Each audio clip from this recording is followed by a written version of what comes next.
Kia ora koutou, ngā mihi nui kia koutou katoa, ko Sue Ballard aho. This is my greeting to you. I'm talking to you from Te Whanganui Atara, which is the waters and hills of Wellington. There are about 3 or 4 different names or descriptions of Wellington, and that's the one that makes the most sense to me because it locates me on a coastal space, which, as you know, Guy, Vogeltown is looking across the south coast, across the Tasman, and I haven't quite worked out where it hits, but probably just sort of just south of Tasmania if we kept going in a straight line. But if we took a slightly different angle, I would actually hit Wollongong. And that direction across the Tasman is really important for a project that I'm currently working on, which is Tasman Stories, which is a project that started in Wollongong and is now going to tell stories here. I wasn't totally sure what I would do in the talk today, so I'm going to start a timer so I don't wrap it on too much. But what I wanted to do was to think about the idea of whether or not a book like this with hard covers could be a work in progress. So after its publication, is it, in what way does it remain a work in progress? And part of that is because of the history of the making of the books that I don't need to tell most of you really, because many of you know and have followed along with the making of the book, which was, it's been a 10-year book. I was advised by someone 10 years ago to write a 10-year book, and I managed to do it to the day, I think, to when he told me to do that. But it was also a by myself book, which is, as many of you will know, slightly unusual for me. In fact, it is the only by myself book that I've ever done, having done a number of other books. And so it was thinking about how do you do a book by yourself? And so over the 10 years I've been writing it, I've been telling people I've been doing it, but I haven't shared any of it, apart from testing it with people through individual sentences, sort of like, hey, what do you think of this idea? Or forcing people to have conversations with me about artworks, thinking about the concept of the planetary and seeding that in every conversation that I had. So many of you who are here were actually active collaborators in the making of this by myself book.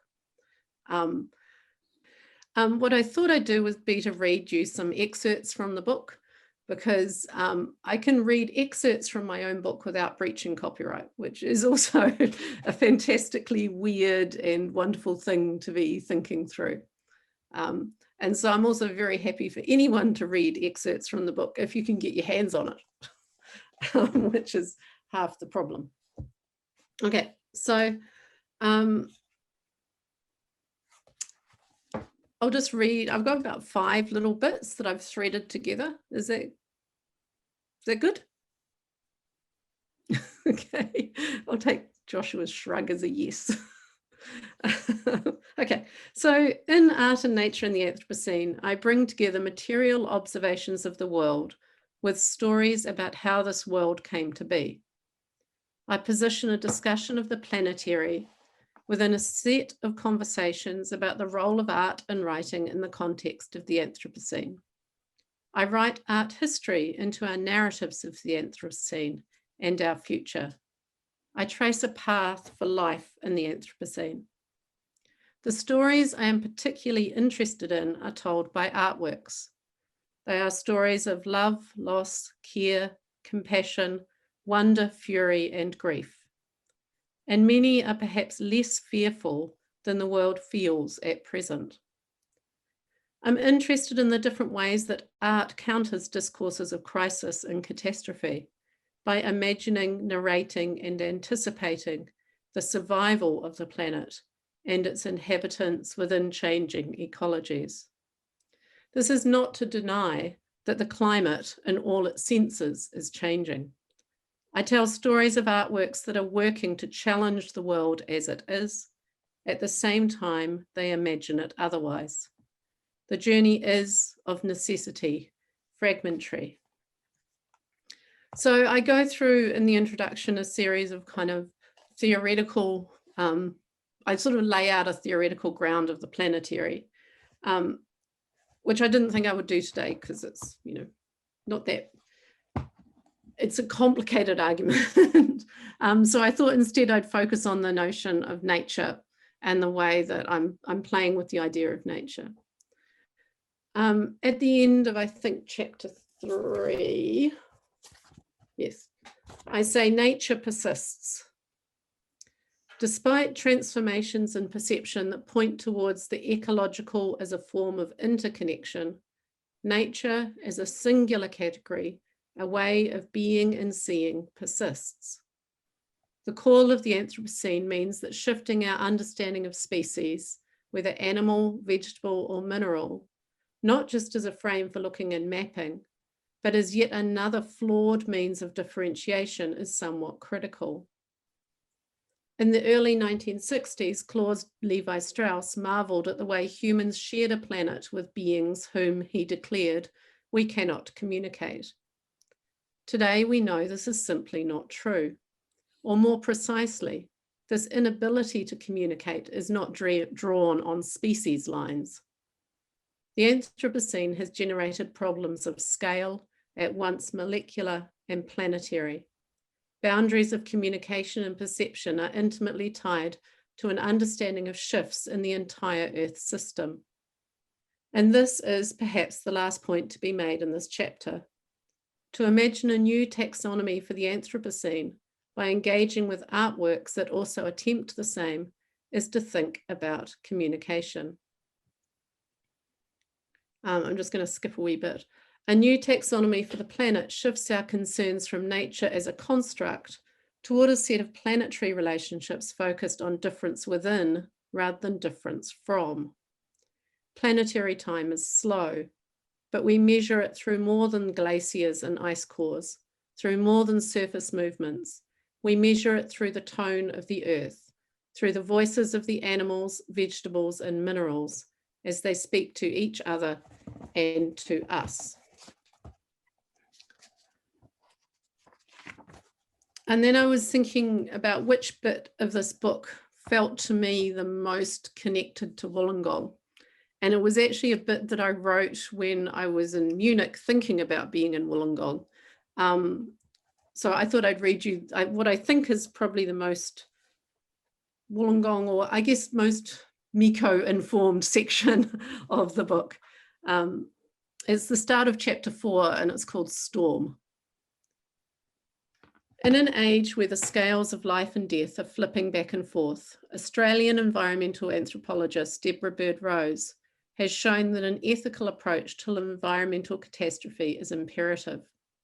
For Rose, this means nature and the environment are no longer a passive background to human disasters, but that humans, nature, environment, and disaster all require redefinition. In her extended book essay, Wild Dog Dreaming, Rose wonders whether love is an emotion that could help stave off some of the very worst impacts of catastrophe. She wants us to consider the sixth extinction for both humans and the other species we share the planet with. And in doing so, Rose addresses the global by focusing on the local. Throughout Wild Dog Dreaming, she employs a repeated motive of incomprehensible human violence towards dingo in Australia. She doesn't quite start with catastrophe, but it doesn't take long to get there. On page 93, Rose includes a photograph of a dingo strung up, left for dead on a barbed wire fence.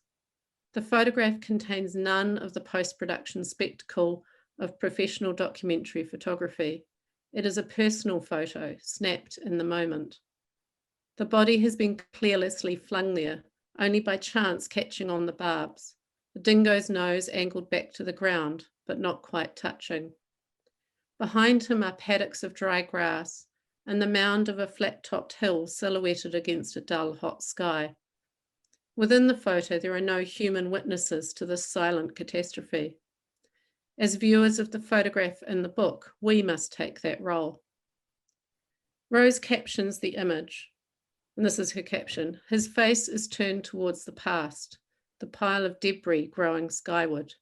Near Kingman Springs Research Station, Northern Territory, 2006. The image is not strictly necessary for the story Rose is telling in the book. Rose has already prefigured what we are all about to see. She has described her encounter with this fence and others like it. The pile of death has been accumulating. However, in her book about extinction, catastrophe, and destructive human activity on the planet, the image plays a pivotal role because once we have seen it, it is not so easy to turn away. The photograph confronts us in the particular way that photographs do. We cannot skip over this section of her argument. Even a glance has seared the image into our consciousness. It is impossible to separate the photograph from the event because a photograph is always already a memory. The dingo was once alive, and Rose wants us to understand that the scale of this loss is much greater than that of a single life, as if that were not already enough. The metaphorical pile of debris at the dingo's feet is located right where we are sitting with the book in our lap.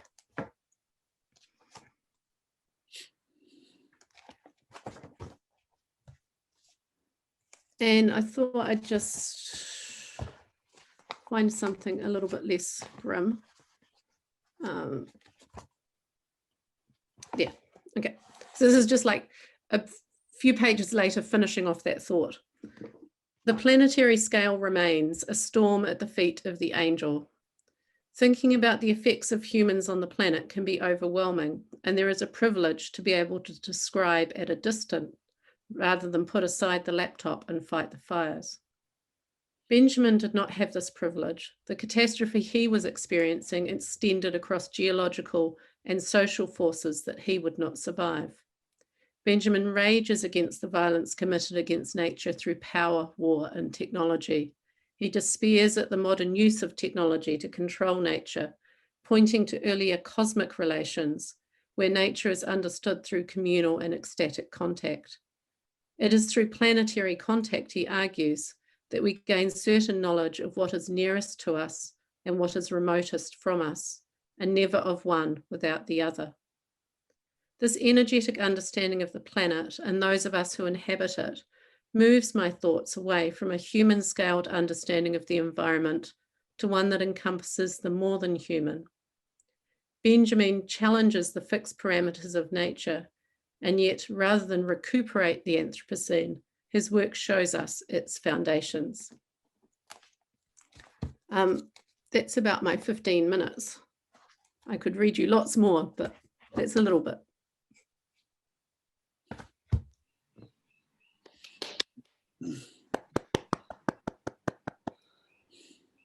Excellent. Thank you so much, Sue. So we now have a couple of brief responses from Joshua and Lucinda, who are going to speak for a couple of minutes each. Are you happy to go in alphabetical order? Does that mean me? Yes, that means yes, you. It does. Sorry, I don't know. I don't know my alphabet. If Lucinda, that's okay with you? Okay, great. It's not really responses, it's more questions. So I'm going to fill up that space with some questions for Sue, and maybe we can raise the questions and then talk about them as a group. The first one is a point that you made in the middle there, Sue, around, and I might have misunderstood it, but you talked about the way in which artworks, you didn't use the word sidesteps, but you said think about a different way of engaging with crisis and catastrophe. And that raised a really interesting point for me, because I have a problem in writing and with that kind of cli-fi disaster future kind of storytelling. So I just wondered if you could talk a little bit more about the way in which artworks might think through that crisis and catastrophe slightly differently, particularly because the Deborah Bird Rose image still to me seem to be framed within that crisis and catastrophe. And so perhaps if you could complicate that notion a little bit further for me. I've got some other questions around that idea of planetary and the way in which you started the talk around collaboration, work in progress, hardcover books, and open access, open source. So my other question would be around the notion of how the idea of planetary might fit into that question that you have around publication. I suppose they're my two big questions. So I don't know if Sue wanted to respond to them now or if we talk about them later. How do you want to go, Sue? We can talk a little bit about what an artwork does, I think. Yeah, thank you. One of the things I've been working with now, which is the book is work in progress, is realizing that most of the works that I talk about in the book were never made in the context of catastrophe. So the Deborah Bird Rose is a bit of an exception. What I've been talking with a lot of people about here is how a lot of environmental art or climate changey art is essentially not very good. And I think that's the same thing that you're kind of talking about.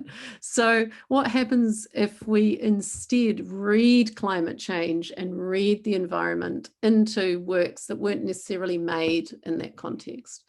And that's what I'm trying to do in the book. So instead of seeking out works that are made explicitly about what's happening in the world, I'm more interested in works that actually reflect the world as an artist might see it.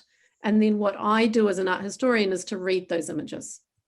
And so the Deborah Bird Rose to me is an example of her reading an image.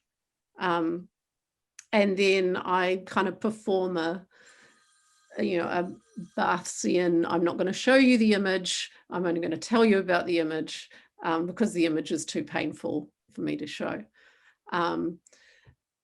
I also question why, I don't know if I do that explicitly, but why she included that photograph, because I think to include the photograph sort of closes the discussion down.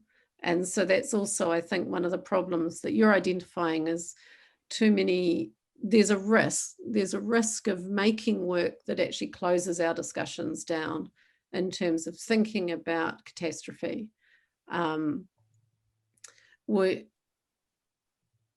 I was reading something the other day, I just can't remember who it was talking about their problem with hope is that it's always deferred. It's always deferred into the future. And so it's that kind of a thing I think is happening in a lot of the not so interesting art about climate change, is that it kind of says, feel this and hope for something better. Whereas what I'm interested in is works that actually capture me and make me think and question. And I go back to again and again and again when I don't know what I'm feeling and I don't know what I'm supposed to think. And they're works that are endlessly uncertain. And I think it's those endlessly uncertain works that are the ones that are interesting artworks. Same thing with texts, as you know, it's a text that you don't quite understand that is the one that you kind of travel with because you're trying to think it through yourself. So in terms of what an artwork does, in my book, the artworks that I think make the most successful discussions are the ones that were never ever about the environment. Right. And I think that's a really interesting thing. Thank you. And I should have said thank you for your talk at the beginning of this. Of course, thank you for everything you've ever done, Sue. But that question of everything that we are doing right now is seeped in the Anthropocene. So it doesn't matter, the Good Place, Judge Judy, everything is seeped in that kind of space, Eurovision. So it's that kind of way of engaging with all texts in that kind of way of thinking about how does that relate. And I think that this is going to be really interesting when we get to Chris's game that we're looking at, because that's a question about how we engage with animals in a particular context, which might not necessarily have been placed in that within those questions. So thank you, Sue. That's illuminated that very much for me. Thank you very much. I might pass over to Lucinda, and we'll go from there. Thank you.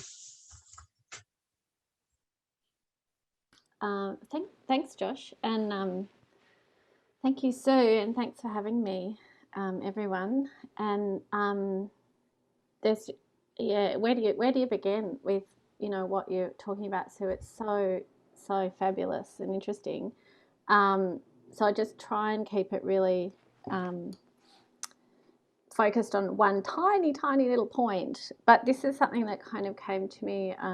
I did get to read your essay about writing in the allegorical in the Anthropocene as I was waiting in the queue for my Pfizer jab on Friday.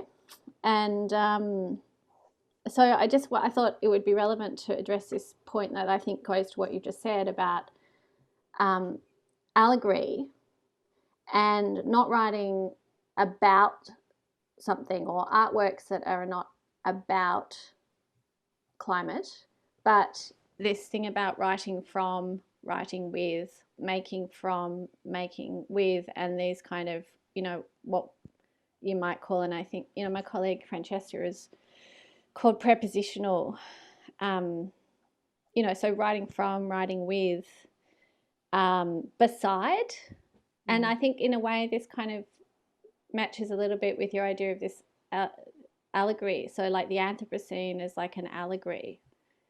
Yeah, it just said that, and that of course like gives us this kind of spatial relation to it. So there's a kind of a spatial, and that gives us dimensionality, and that gives us this geological metaphors of kind of stratas and layers. And so I'm not sure what the question is, but I think that the point, maybe the question is, if it's relevant, speaking to this point of, you know, your idea of the Anthropocene as like an allegory for knowledge, or like a framework. And this, I think, goes to the point that Josh just made about not writing about something, but writing from it, or with it, or beside it. Yeah, cool. I love the idea of you reading that article while waiting for your jab. Yeah, that's perfect. That's brilliant. So that article is has its own history of collaboration and making. It was like many things I do, submitted to a major journal and rejected. So we said, "I'll stuff it. We're going to send it to October." Which, if anyone knows, is like the top art journal, and they accepted it straight out. So it was yet another story of those things. And then we had to fight really hard to get Liz's name first, because she's an adjunct staff member in the States, and so she needs to be first author in order to get a real job, and I don't need it. And we had to fight the journal for that, which was, again, another interesting story as part of this big picture of what it means to publish. But thank you, Lucinda, for summarizing our torturously long argument in 4 words, which was the Anthropocene is an allegory, because that's what we were trying to say. And what we're trying to suggest in that article, which I was writing in parallel to finishing the book, was us sort of thinking that question: what does the humanities and creative practice and creative writing and thinking bring to the discussion of the Anthropocene that's our thing to bring to it? So rather than the sciences and who are mapping and measuring and dating, what can we bring? And we can bring this critical humanist frame that we use, which is to think about how do humans understand the world around them, and they understand it through making myth, and they understand it through telling stories.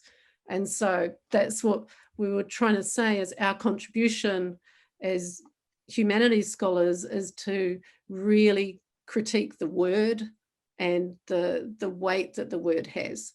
So what we were trying to do was to use some art history from the 1980s about allegory and the allegorical impulse, and that at that time, artists who were working with allegory were being really rubbished and poo-pooed for not being proper artists. So we were kind of playing in that space. The way that that feeds into this book is exactly that idea about not writing directly about something, but writing alongside it. It actually reminds me of an exercise, writing exercise I used to get first years to do that would drive them nuts, which was to be in front of an artwork and write to the artwork and from the artwork. And they'd be fine writing to the artwork, and they'd all write little stories to the person in the picture. But writing from the artwork, they found really, really hard.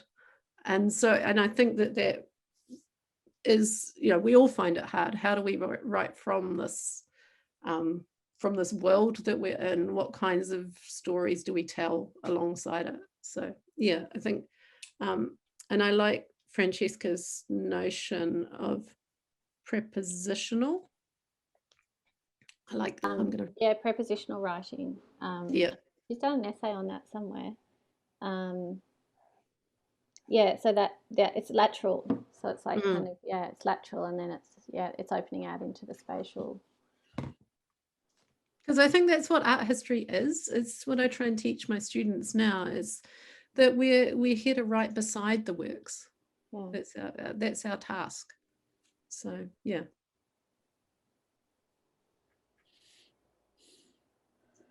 Right. Okay. Are there any other questions? We've got a few minutes for questions from others. I'll speak then. I'll just, thanks, Sue. That was really fascinating, and thanks also Joshua and Lucinda. That was really interesting, all of those inputs. But yes, Sue, great work. I was interested in this when you were talking about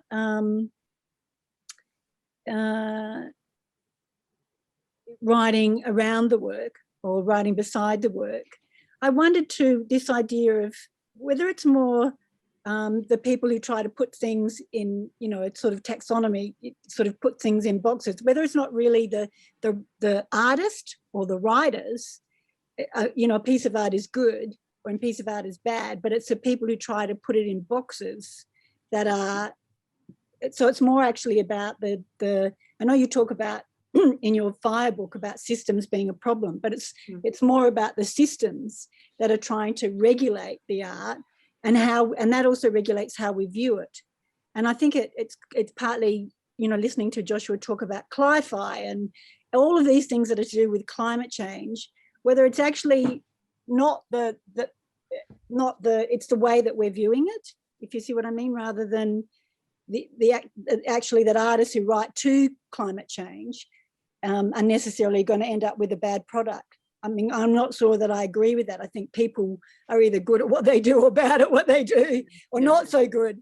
Yeah. You know? But it's actually, so just talk about that a little bit. Yeah, I totally agree. And yeah, the problem is, as soon as we start saying all of this is good, or all of making any kind of value judgment, it's not really what we want to be doing. It's more about what are the things that we respond to and that generate more ideas. I think that's what I'm interested in, is like an image of a melting polar bear. I have one response to it, and that's grief. But then I can't do any more than that. So the works that in the writing and everything that I'm interested in is work that allows us to have more than one response, that is a wee bit more ambiguous, that, you know, sometimes you come back to something later and you have a totally different reading or understanding of it. And I think they're the ones that will help us think going forward. Because I think that's the other thing, is it's not just about art and writing that helps us think now, it's art and writing that helps us think about the future. And I think that's kind of the critical thing for me, is the way that these ideas can be sort of carried into the future. Not sure that that kind of addresses what you were saying. I think it does, because it's this thing about whether an image is an open image, so it allows us to go into it and think of other things. And that's the same with writing. If a story allows us to kind of, you know, imbue it beyond, so it doesn't try and tell us everything. It's about when you close something down and when you leave it open. So I think that's a really important point. And that's what your allegory stuff, I suppose, that Lucinda was bringing in. That's just a stated form that does that. But other works can do it. Yeah. Could I just jump in there, because I really agree with Kath there that it's about, you know, open text or closed text, and I don't think it's about exactly what the subject is or whatever. It's the way it's done, and it's not right. It's not writing or it's not visual art or whatever. But yeah, it's just this fundamental difference between something that is open and unresolved and keeps you coming back to, you know, a closed text, you know. And so I've got a question for you all. What do I do with this to make it into an open text? How can I make this an open text if it is apparently a closed text? Well, chapters of it can be used in curriculum to reach a wider audience. That's one way. So it becomes more accessible, like students can read a chapter and then they go, oh, I might read that in the library. I would suggest live streaming reading performances of it on platforms like Facebook, Twitch. YouTube, that's a great idea. TikTok.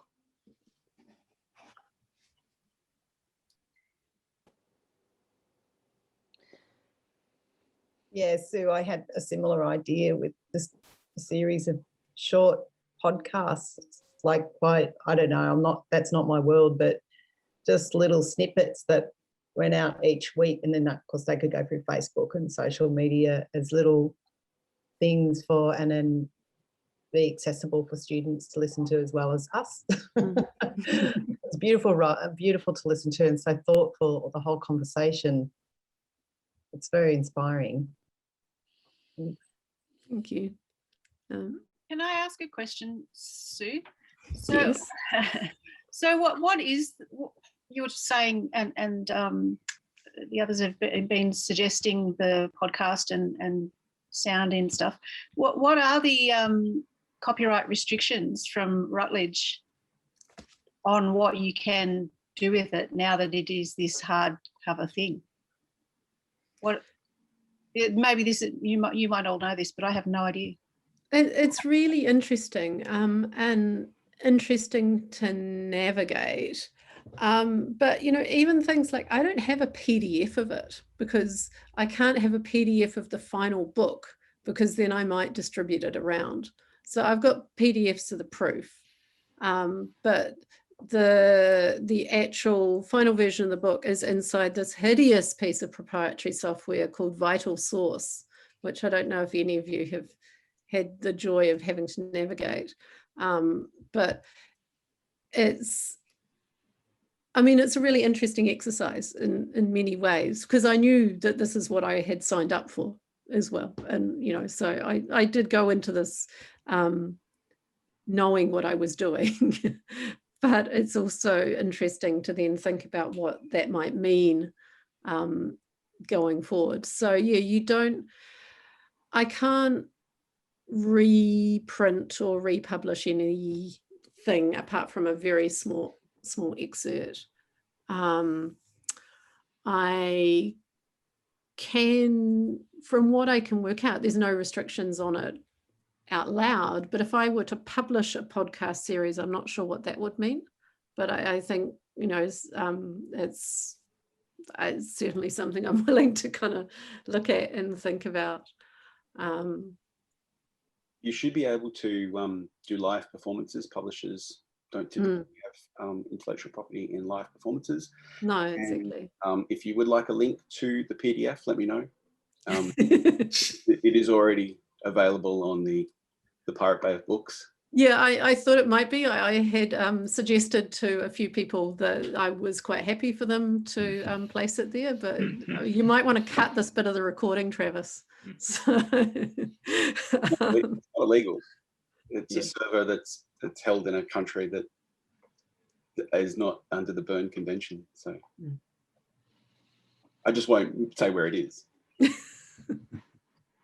But I think it's really interesting that we have to, like, what our relationship to our own thought becomes in this context, which is that question that I haven't answered of yours, Joshua, about planetarity and publication.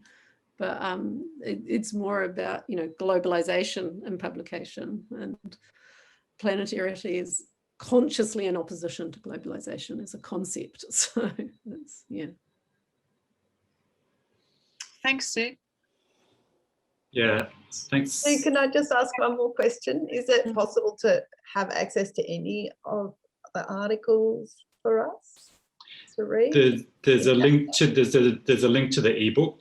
The library holds the ebook, I should say. Yeah. ACCA yeah. Melbourne. Sorry. The ACCA Melbourne link. No, I'll send it. I'll put it up for you, Linda. Thanks. But yeah, you can get it from the library. We can Yeah. dip in and Thanks, Sue. do that weird thing. We can only download half the book, etc. But you can get to it. Great. Yes, all kinds of restrictions. Yeah. So thanks so much, Sue. That's such a fascinating conversation on a range of fronts, and I'm sure there's and if people want to kind of continue that conversation in the chat, please do so. I don't know if you're staying with us, Sue, or if you need to get away, but we'll move on.